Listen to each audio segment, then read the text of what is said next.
जो इनका original plan था कि भाई रीऑर्डर करेंगे तो एंटी इनकम्बेंसी खत्म हो जाएगी, होती भी है, क्योंकि बेचारे जो इधर उधर टहलेंगे एमपीज, कुछ लोग तो बता रहे थे कि साहब के राजनाथ सिंह जी की कंस्टिट्यूंसी चली जाएगी वगैरह वगैरह, उनको नई कंस्टिट्यूंसी ढूंढनी पड़ेगी, लेकिन वो तो जब विमेंस रिजर्वेशन होगा तब होगा। अब प्रश्न यह है, प्रश्न कि क्या इससे बीजेपी को बड़ा फायदा होगा 2029 में, क्योंकि 2027 तक तो डिलिमिटेशन हो नहीं पाएगा, तो योगी जी को तो फायदा होने का प्रश्न उठता नहीं, उनको तो इसी से लड़ना पड़ेगा जो है। अच्छा ये बताइए, क्यों नहीं हो पाएगा? क्यों नहीं हो पाएगा? 1.5-2 साल लगता है। अरे 1 साल में हो जाएगा, जल्दी हो जाएगा, क्यों नहीं हो पाएगा भाई? वो अगर सुनिए ना, वो डिलिमिटेशन आप, अच्छा मानिए यूपी से ही शुरुआत करते हैं, यूपी वाला जल्दी कर देंगे। जब एसआईआर अलग अलग हो सकता है, जब आज एसआईआर के लिए सुप्रीम कोर्ट ये कह सकती है कि 48 घंटे पहले तक के नाम शामिल कर लो,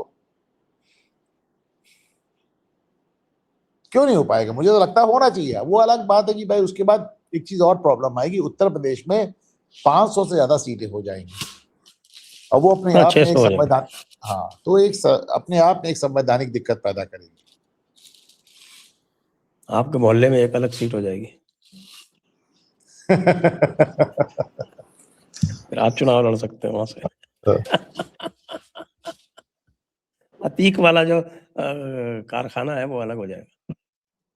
कल अतीक मियां की बरसी थी। अच्छा हाँ, सुनाइए, फिर क्या हुआ? नहीं कुछ नहीं हुआ। यही 2 तो साल हो बड़ी गए, बात है, कुछ नहीं, कुछ नहीं, 3 साल, 3 साल हो गए। नहीं 24 24 25 2 साल हो गए। हाँ 2 साल हो गए। ये शायद 2023 की बात है, हाँ 2023 की बात है, 3 साल हो गए। तो फिर यही तो है, अब उस इलाके में कुछ हो ही नहीं रहा है, कुछ हो ही नहीं हुआ, बल्कि ये हुआ कि उनके बरसी के मौके पे उनकी पत्नी और उनकी छोटे भाई की पत्नी ही 25-25 हजार रुपए इनाम घोषित हो गए। बीच में तो बड़ी खबर आई थी कि साहब पकड़ी गई शाइस्ता। मेरी तो अब अपनी जानकारी है कि ये सब 2-3 बार पकड़ी जा चुकी है, हर बार पुलिस इनको छोड़ देती है।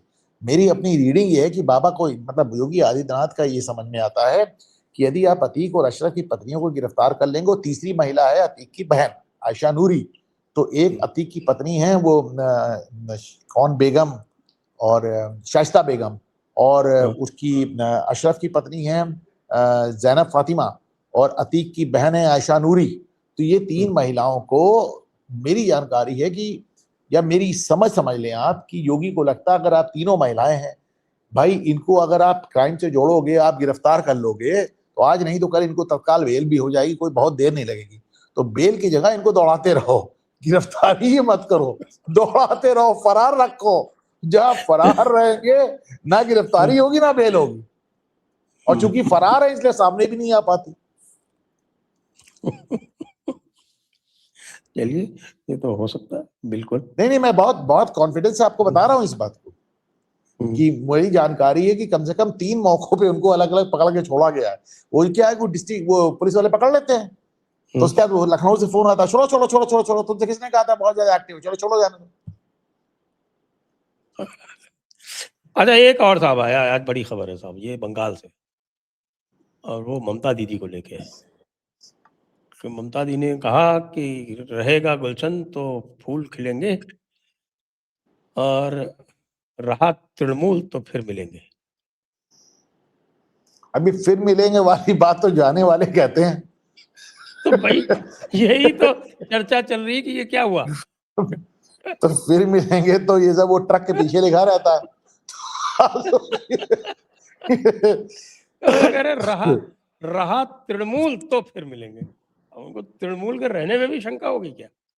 एक बात मुझको समझाइए जरा से, आप तो चूंकि काफी कोलकाता में रहे भी हैं, आपने वहां पे पढ़ाई भी की, नौकरी भी की, बंगाली भी माशाल्लाह काफी अच्छी बोलते हैं, बोलते नहीं समझते हैं।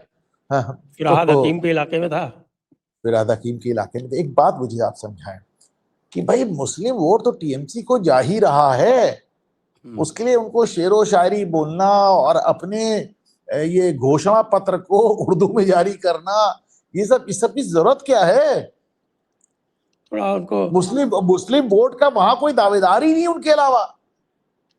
मैं इसकी हिस्ट्री बताता हूँ आपको कि जब ये जीती थी 2011 में भी, जब पहली बार जीती थी, तो ये जो मामू क्षेत्र है, मामू क्षेत्र जानते हैं क्या?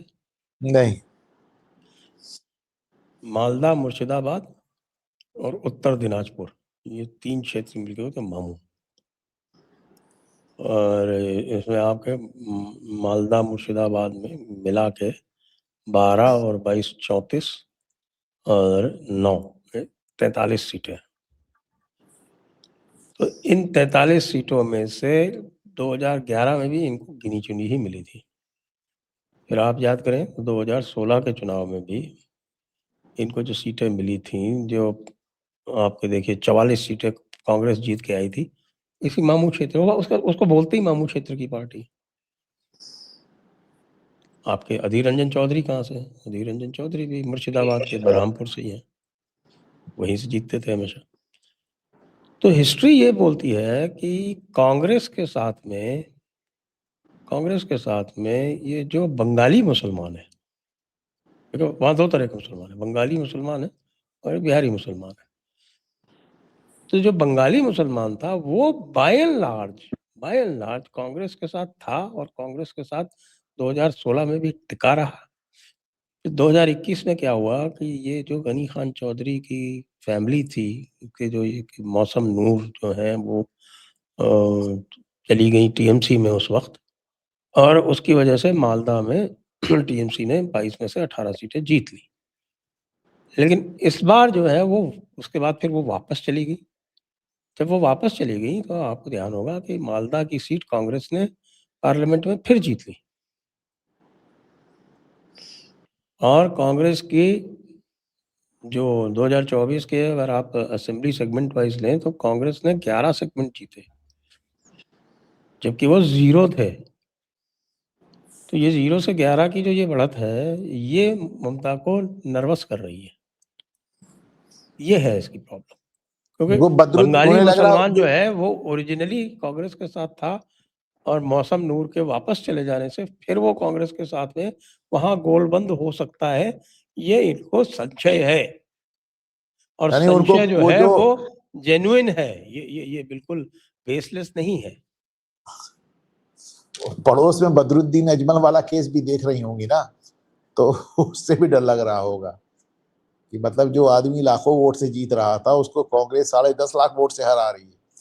तो उनको लग रहा होगा कि अगर if it can happen to in Assam तो ये बंगाल में भी हो सकता है।